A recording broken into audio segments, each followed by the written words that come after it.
The Patek Philippe Nautilus is a watch that needs no introduction.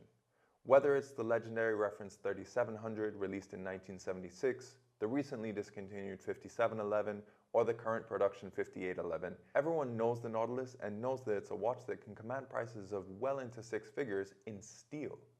But today we're not talking about any of those references. Instead, we're talking about one of the unsung heroes from the Nautilus collection, and that is the reference 3800, the mid-size.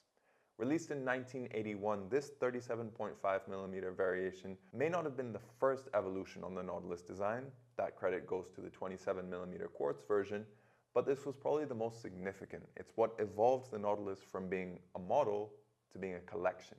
And while it may have been 5mm smaller than its original counterpart, the 3700 Jumbo, it still packs all of the punch that you would expect from a Patek Philippe Nautilus.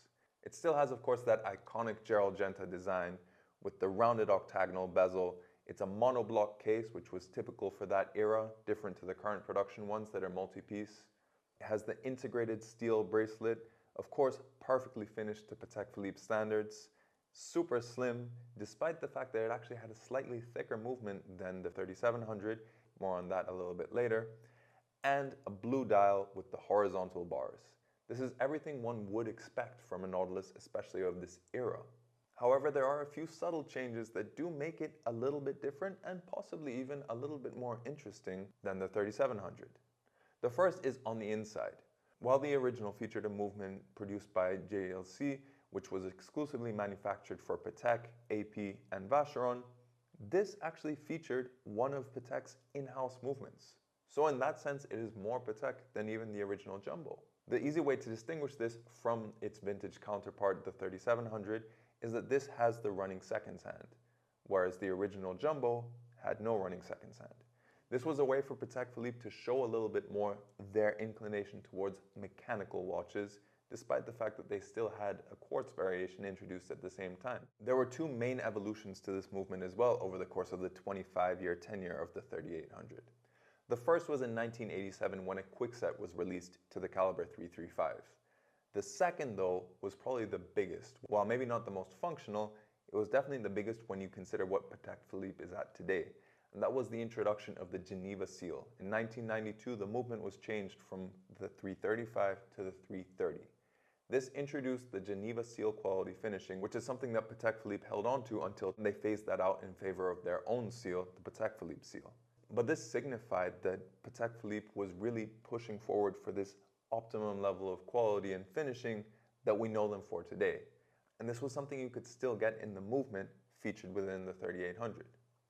So in that sense, it is actually a little bit better perhaps if you consider that you want something even more Patek Philippe. A few additional changes compared to what we normally know from the 5711 is the fact that it has a raised Calatrava cross on the clasp. This is something that if you consider the current models, instead they have it engraved, but this really adds a much more decorative and even ornate quality to maybe a small component, but on something like a Patek Philippe, every single detail counts. The clasp itself underwent several evolutions over the years. However, the last iteration, like what we have here, featured a butterfly clasp very similar to the current one.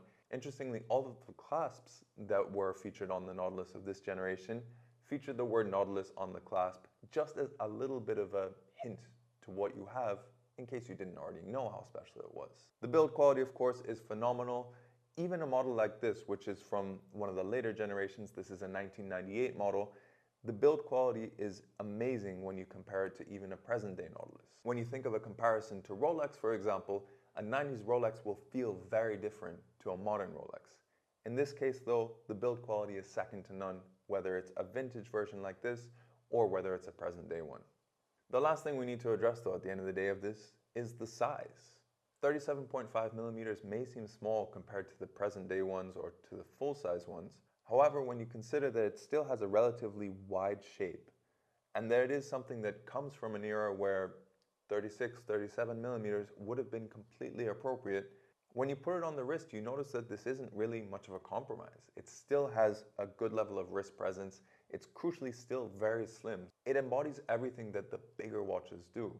And it really does beg the question, is it worth paying 10 or 15,000 euros per millimeter to get the bigger ones?